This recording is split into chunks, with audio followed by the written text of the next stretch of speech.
You've watched too many Don Suratos shorts and videos, and you're fed up. You finally decided to buy some Army Painter speed paints. In this video, I will share my top 13 Army Painter speed paints and top 5 Warpaints Fanatic paints. You all know, I'm part of the Army Painter Factory team for a couple of years now, and we get a ton of paints throughout the year. We get new and upcoming paints to test and play around, even before the paints become available in the market. However, I had just requested supplies and paints from the Army Painter for the very first time. The 13 speed paints and 5 Warpaints Fanatics in this video are my most used Army Painter paints for the past few years. So, if you are looking to shop individual bottles of speed paints and Warpaints Fanatics, today's video is a very good shopping list. Hi, I'm Don. Welcome to my channel. This channel is supported by all these awesome brands. Also, special thanks to the Army Painter for making this video possible. By the way, don't forget my discount codes and affiliate links down below. They won't cost you extra, but they will help this channel. Lastly, do check out spraygunner.com. They've got everything you need for painting, from top-of-the-line airbrushes to high-quality paint brands. Now the business is out of the way, let's paint. I tried to keep my list of requests to Army Painter as short as I could. We are too spoiled with new John Blanche, Infinity, and historical paint sets already. Anyway, I requested for some tools and supplies other than the paints. I got a couple of Hydropack Wargamers Edition wet palette sheets. I also got this tweezer set, which includes 2 tweezers, a top art knife, finally, a new set of Masterclass Goat Hair Dry Brush, and a new Wargamers Edition XL wet palette. All very cool stuff to make the Army Painter branding of my channel more consistent and to avoid showing or promoting non-channel partner tools.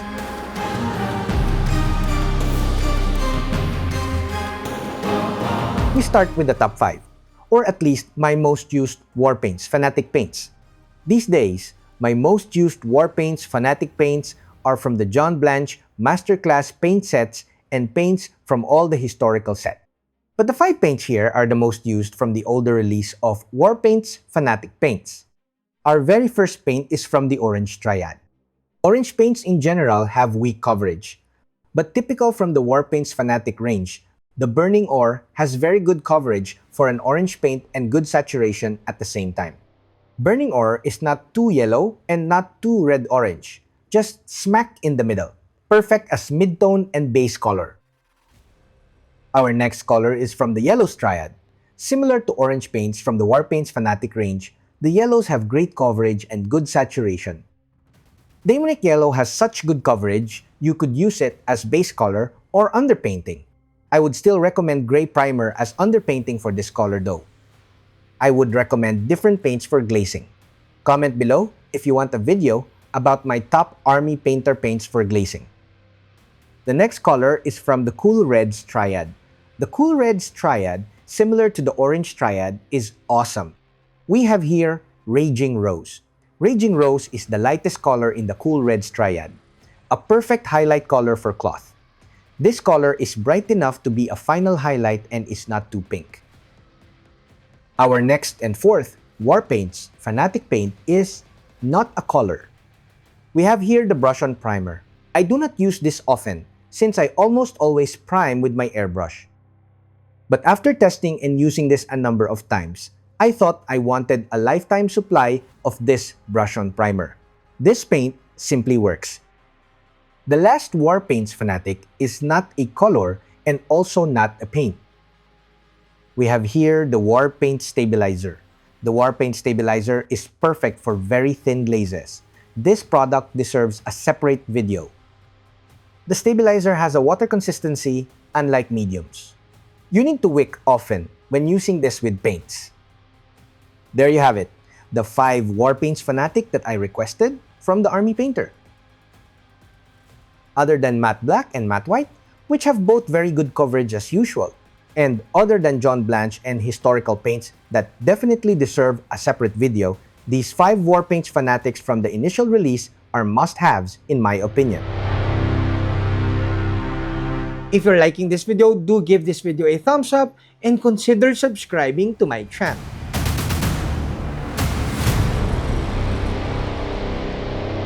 Now we move on to my top 13 speed paints that I just requested from the Army Painter. I am down to the last few drops of a few of these speed paints. I use these paints too much and I highly recommend them. It is important to note that these speed paints work best if you buy them with my 5% Army Painter discount code. Let's keep this video moving. Our first speed paint is Peachy Flesh. Peachy Flesh is beautiful, especially if applied in multiple thin coats. I wish this color also came as a speed paint marker. Much like most speed paint, this is a charm to airbrush after a bit of thinning. The second color is Crusader Skin. Crusader Skin is cooler and darker than Peachy Flesh. Crusader Skin is a very good base for any skin painting. Since Crusader Skin has a darker shade, this color also works as a nice wash. The third speed paint is Aged Hide. This color is beautiful as a dark base and as a skin wash. Thin a bit with speed paint medium or water and use this color as a wash for most skin-based colors. The fourth color is my most used speed paint. I use this speed paint in almost all my projects. We have here Pallid Bone. Pallid Bone looks great over slap chop, sponge chop, or over a skeleton base.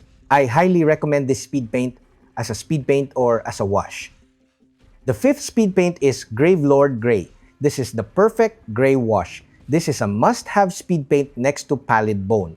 If you want a more subtle gray wash, simply thin down Gravelord Gray with medium or water. Our next speed paint is Ghillie Dhu. I love this bright yellow-green so much. This color is perfect as your base color, and then tone it down with darker greens or washes if you like. Ghillie Dhu renders so well over purple slap chop. Our next color is Hardened Leather. Hardened Leather is my third most used speed paint behind Pallid Bone and Gravelord Gray. This is the perfect base or wash for any brown-colored leather. Our next color is Ancient Honey. Ancient Honey needs a lot of shaking, and it has a bit of opacity, like the other pastel-colored speed paint. Since Ancient Honey is a tad opaque, this is the only speed paint in this list that is not a good shade or wash. Our next speed paint is Zealot Yellow. This is my fourth most used speed paint. Unlike Ancient Honey, Zealot Yellow is more translucent and renders like most of the speed paint range. Zealot Yellow creates a very nice contrast. Now, we have Cloudburst Blue. This is a dark blue-gray color that is perfect as a dark wash over a complementary color. Cloudburst Blue applied as a wash over warm-colored base will add so much contrast to your painting. Our next speed paint is Grim Black. Grim Black is a perfect wash if you thin it a bit with water. This is a jet black speed paint that is also perfect for recess painting. Our next color is Hive Dweller Purple. Hive Dweller Purple is a very dark purple as printed on the label. Thin this speed paint and apply in multiple thin layers for a better finish. Watered down Hive Dweller Purple is also a great wash over cool base colors. Our last speed paint is Purple Swarm. Purple Swarm is a vivid purple that is perfect for post-shading.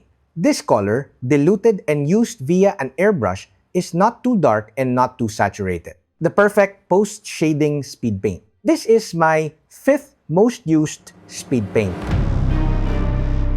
Now, before my final thoughts, a huge thanks to all my patrons at Patreon. Except for Ancient Honey, all of the speed paints in this video are great, both as base and as washes at the same time. I have a ton of videos on how to effectively use speed paints as a base for slap chop, double slap chop, sponge chop, double sponge chop, and as washes. You may want to check out my speed paint playlist. As mentioned earlier, all these speed paints work best if you shake them well and if you buy them through my 5% Army Painter discount code. I hope you like this top list video that I rarely do. This list is very personal, and I would like to know what speed paints do you like that are not in this list. Also, do tell me on the comment section below what other videos or painting videos would you like to see in this channel. Do you like more speed paint painting videos, or do you like a few more top list videos? That's it, Pansit. I hope you like this video. Don't forget to subscribe, follow, and all that stuff. Until next video, guys. Bye!